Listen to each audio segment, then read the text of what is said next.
Bismillah wa salatu wa salam ala Rasulillah. Bienvenue mes amis, je me présente Hachim Sraiti, un étudiant de la faculté de sciences de Tunis. Alors nous approchons de plus en plus à notre but, qui est la création et avoir tous les outils pour la création de notre site web statique. En général, un site web est défini par beaucoup de composants. Nous pouvons citer parmi ces composants avec cette format-là, un header, nav, section, article et des side et des footers que nous avons définis au cours de notre formation HTML, une par une. Alors pour l'entête, le header c'est la partie haute de la page. On a des menus de navigation avec les naves qui peuvent être tout au-dessus du header ou sur l'une des deux côtés. Ensuite, on a les différentes sections. Chaque section peut contenir des articles et des catégories. On a des asides et on a un footer. Dans ce tuto, nous allons voir les nouvelles balises introduites par HTML5 pour cette très belle construction de la page web. Commençons tout d'abord par la balise header. Donc, on écrit tout simplement, c'est la balise header. Ici, elle se ferme. Ici, on met notre haut de page. Cette haut de page là peut être un logo, donc une image, peut être un lien, peut être un texte en H par exemple, comme je le fais ici, et par exemple H1 avec un line, c'est comme ça. H1, je ferme H1 et j'écris par exemple c'est le header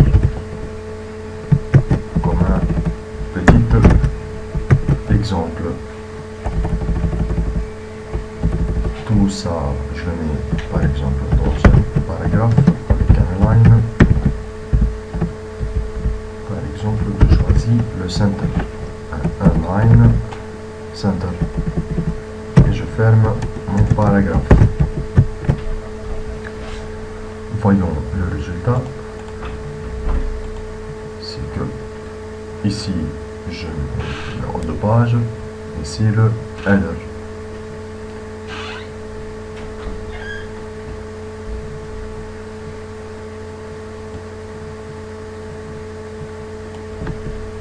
Alors center, je mets mon header ici.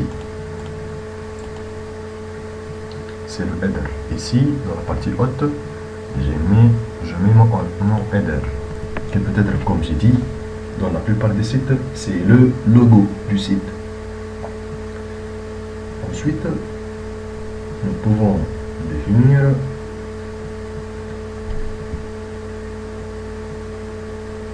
la partie footer. La partie footer est la partie plus basse du site, qui se trouve tout au-dessus. Cette partie peut avoir ou nous référencer à un contact de l'auteur, à des informations pour définir le site ou son auteur, comme j'ai dit, ou des mentions légales, ou toute autre chose. Donc, on peut l'écrire dans la balise footer.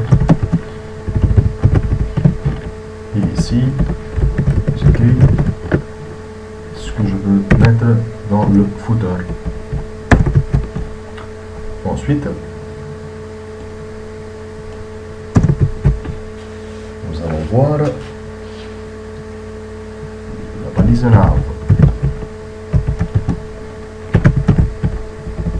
Ici, La balise nav définit le menu de navigation principal où je mets le lien ou tous les liens du site principaux pour faciliter et permettre à l'internaute de bien se promener dans votre site web. Ici, on met une liste de liens. Ensuite, nous avons la balise section. La balise section définit une section. Cette section peut prendre des articles ou des catégories d'articles. Ensuite, on a la balise aside.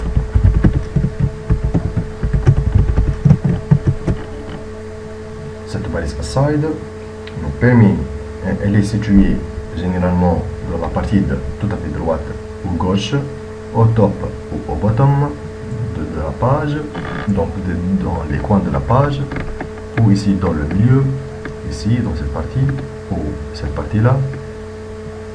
Cette balise aside nous permet d'avoir des informations supplémentaires et complémentaires d'un article donné.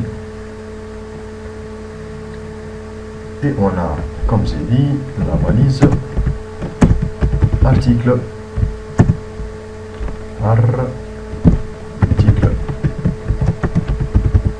Et ici, je mets mon article qui est généralement de type texte, de type paragraphe. Donc, notez bien que c'est une construction. Donc, c'est un modèle à suivre. Suivre ce modèle n'est pas nécessaire, mais ça rend vos sites plus professionnels et ça permet